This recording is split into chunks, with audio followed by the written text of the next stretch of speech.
వినాయక దేవాలయం లేదా శ్రీ వరసిద్ధి వినాయక స్వామి దేవాలయం ఆంధ్రప్రదేశ్ రాష్ట్రానికి చెందిన చిత్తూరు జిల్లాలోని కాణిపాకంలో నెలకొని ఉన్న హిందూ వినాయక దేవాలయం ఒకటి. ఇది చిత్తూరు నుండి 11 కిలోమీటర్లు దూరంలోనూ, తిరుపతి నుండి 68 కిలోమీటర్లు దూరంలోనూ ఉంది. ఈ ప్రాంతానికి కాణిపాకం అని ఎలా పేరు వచ్చిందో తెలుసుకుందాం రండి. కాణి అంటే ఎకరం పావు మడిభూమి లేదా మాగాణి అని, పారకం అంటే నీళ్లు పొలంలోకి పారటం అని అర్థం. చరిత్ర ప్రకారం ఒకప్పుడు ముగ్గురు అన్నదమ్ములు ఉండేవారు. వారు ముగ్గురు 3 రకాల అవిటతనాలతో బాధపడేవారు. ఒకరు గుడ్డి, ఇంకొకరు మూగ, మరొకరికి చెవుడు. వారికి ఉన్న చిన్న పొలంలో సాగు చేసుకుంటూ కాలం గడిపేవారు. పూర్వకాలంలో నూతి నుండి ఏతాంలతో నీటిని తోడేవారు. ముగ్గురిలో ఒకరు క్రింద ఉంటే ఇద్దరూ ఏతాం పైన ఉండి నీరు తోడేవారు. అలా ఉండగా ఒకరోజు నూతిలో నీరు పూర్తిగా అయిపోయింది. దానితో ముగ్గురిలో ఒకరు నూతిలో దిగి లోతుగా త్రవ్వటం మొదలు పెట్టాడు. కాసేపటి తరువాత గడ్డపారకు రాయిలాంటి పదార్థం తగలటంతో ఆపి క్రింద జాగ్రత్తగా చూశాడు. గడ్డపార ఒక నల్లని రాతికి తగిలి ఆ రాతి నుంచి రక్తం కారడం చూసి నిశ్చేత్రుడయ్యాడు. కొద్ది క్షణాలలో బావిలో నీరు అంతా కూడా రక్తం రంగులో మారిపోయింది. మహిమతో ముగ్గురి అవిటితనం పూర్తిగా పోయి వారు పరిపూర్ణ ఆరోగ్యవంతులుగా మారారు. ఈ విషయం విన్న చుట్టుప్రక్కల గ్రామస్థులు తండోపతండోలుగా నూతి వద్దకు చేరుకుని ఇంకా లోతు త్రవ్వటానికి ప్రయత్నించారు. వారి ప్రయత్నం ఫలించకుండానే వినాయక స్వామి వారి స్వయంభూ విగ్రహం ఊరే నీటి నుండి ఆవిర్భవించింది. ఈ మహిమ చూసిన ప్రజలు ఆయన స్వయంభువుడు అని గ్రహించి చాలా కొబ్బరికాయల నీటితో అభిషేకం చేశారు. ఈ కొబ్బరి నీరు 1 ఎకరం పావు దూరం చిన్న కాలువలా ప్రవహించింది. దీన్ని కాణిపరకం అనే తమిళ పదంతో పిలిచేవారు.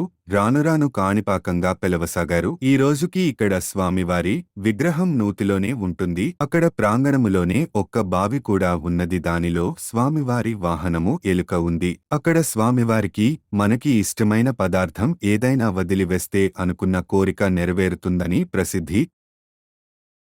కాణి అంటే ఎకరం పావు మడిభూమి లేదా మాగాణి అని, పారకం అంటే నీళ్లు పొలంలోకి పారటం అని అర్థం. చరిత్ర ప్రకారం ఒకప్పుడు ముగ్గురు అన్నదమ్ములు ఉండేవారు. వారు ముగ్గురు 3 రకాల అవిటతనాలతో బాధపడేవారు. ఒకరు గుడ్డి, ఇంకొకరు మూగ, మరొకరికి చెవుడు.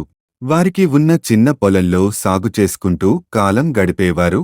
పూర్వకాలంలో నూతి నుండి ఏతాంలతో నీటిని తోడేవారు. ముగ్గురిలో ఒకరు క్రింద ఉంటే ఇద్దరూ ఏతాం పైన ఉండి నీరు తోడేవారు. అలా ఉండగా ఒకరోజు నూతిలో నీరు పూర్తిగా అయిపోయింది. దానితో ముగ్గురిలో ఒకరు నూతిలో దిగి లోతుగా త్రవ్వటం మొదలు పెట్టాడు. కాసేపటి తరువాత గడ్డపారకు రాయిలాంటి పదార్థం తగలటంతో ఆపి క్రింద జాగ్రత్తగా చూశాడు. గడ్డపార ఒక నల్లని రాతికి తగిలి ఆ రాతి నుంచి రక్తం కారడం చూసి నిశ్చేత్రుడయ్యాడు. కొద్ది క్షణాలలో బావిలో నీరు అంతా కూడా రక్తం రంగులో మారిపోయింది. మహిమతో ముగ్గురి అవిటితనం పూర్తిగా పోయి వారు పరిపూర్ణ ఆరోగ్యవంతులుగా మారారు. ఈ విషయం విన్న చుట్టుప్రక్కల గ్రామస్థులు తండోపతండోలుగా నూతి వద్దకు చేరుకుని ఇంకా లోతు త్రవ్వటానికి ప్రయత్నించారు. వారి ప్రయత్నం ఫలించకుండానే వినాయక స్వామి వారి స్వయంభూ విగ్రహం ఊరే నీటి నుండి ఆవిర్భవించింది. ఈ మహిమ చూసిన ప్రజలు ఆయన స్వయంభువుడు అని గ్రహించి చాలా కొబ్బరికాయల నీటితో అభిషేకం చేశారు. ఈ కొబ్బరి నీరు 1 ఎకరం పావు దూరం చిన్న కాలువలా ప్రవహించింది. దీన్ని కాణిపరకం అనే తమిళ పదంతో పిలిచేవారు. రానురాను కాణిపాకంగా పిలవసాగారు. ఈ రోజుకి ఇక్కడ స్వామివారి విగ్రహం నూతిలోనే ఉంటుంది. అక్కడ ప్రాంగణములోనే ఒక్క బావి కూడా ఉన్నది. దానిలో స్వామివారి వాహనము ఎలుక ఉంది. అక్కడ స్వామివారికి మనకి ఇష్టమైన పదార్థం ఏదైనా వదిలివేస్తే అనుకున్న కోరిక నెరవేరుతుందని ప్రసిద్ధి. వినాయక దేవాలయం లేదా శ్రీ వరసిద్ధి వినాయక స్వామి దేవాలయం ఆంధ్రప్రదేశ్ రాష్ట్రానికి చెందిన చిత్తూరు జిల్లాలోని కాణిపాకంలో నెలకొని ఉన్న హిందూ వినాయక దేవాలయం ఒకటి. ఇది చిత్తూరు నుండి 11 కిలోమీటర్లు దూరంలోనూ, తిరుపతి నుండి 68 కిలోమీటర్లు దూరంలోనూ ఉంది. ఈ ప్రాంతానికి కాణిపాకం అని ఎలా పేరు వచ్చిందో తెలుసుకుందాం రండి. కాణి అంటే ఎకరం పావు మడిభూమి లేదా మాగాణి అని, పారకం అంటే నీళ్లు పొలంలోకి పారటం అని అర్థం. చరిత్ర ప్రకారం ఒకప్పుడు ముగ్గురు అన్నదమ్ములు ఉండేవారు. వారు ముగ్గురు 3 రకాల అవిటతనాలతో బాధపడేవారు. ఒకరు గుడ్డి, ఇంకొకరు మూగ, మరొకరికి చెవుడు. వారికి ఉన్న చిన్న పొలంలో సాగు చేసుకుంటూ కాలం గడిపేవారు. పూర్వకాలంలో నూతి నుండి ఏతాంలతో నీటిని తోడేవారు.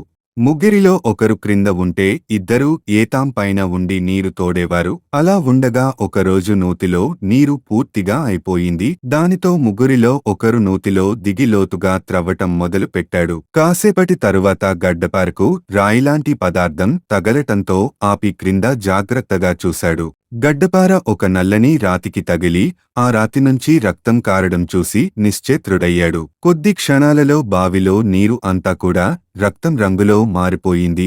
మహిమతో ముగ్గురి అవిటితనం పూర్తగా పోయి వారు పరిపూర్ణ ఆరోగ్యవంతులుగా మారారు. ఈ విషయం విన్న చుట్టుప్రక్కల గ్రామస్థులు తండోపతండోలుగా నూతి వద్దకు చేరుకుని ఇంకా లోతు త్రవ్వటానికి ప్రయత్నించారు. వారి ప్రయత్నం ఫలించకుండానే వినాయక స్వామి వారి స్వయంభూ విగ్రహం ఊరే నీటి నుండి ఆవిర్భవించింది. ఈ మహిమ చూసిన ప్రజలు ఆయన స్వయంభువుడు అని గ్రహించి చాలా కొబ్బరికాయల నీటితో అభిషేకం చేశారు. ఈ కొబ్బరి నీరు 1 ఎకరం పావు దూరం చిన్న కాలువలా ప్రవహించింది. దీన్ని కాణిపరకం అనే తమిళ పదంతో పిలిచేవారు. రానురాను కాణిపాకంగా పిలవసాగారు. ఈ రోజుకి ఇక్కడ స్వామివారి విగ్రహం నూతిలోనే ఉంటుంది. అక్కడ ప్రాంగణములోనే ఒక్క బావి కూడా ఉన్నది. దానిలో స్వామివారి వాహనము ఎలుక ఉంది. అక్కడ స్వామివారికి మనకి ఇష్టమైన పదార్థం ఏదైనా వదిలివేస్తే అనుకున్న కోరిక నెరవేరుతుందని ప్రసిద్ధి.